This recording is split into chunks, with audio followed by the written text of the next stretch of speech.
How to delete all quick access pages on Samsung Internet Browser. Hello guys, in today's video I'm gonna show you how to delete all quick access pages on Samsung Internet Browser. First, then open the browser and here just click these three lines here in the bottom corner, and after you click on it, click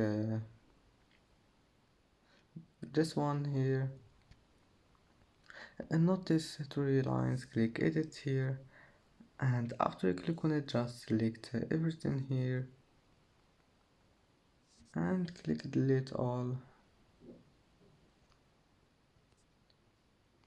And that's it for today's video. If you like this video, don't forget like and subscribe, and thank you for watching this video until the end, and see you in the next video.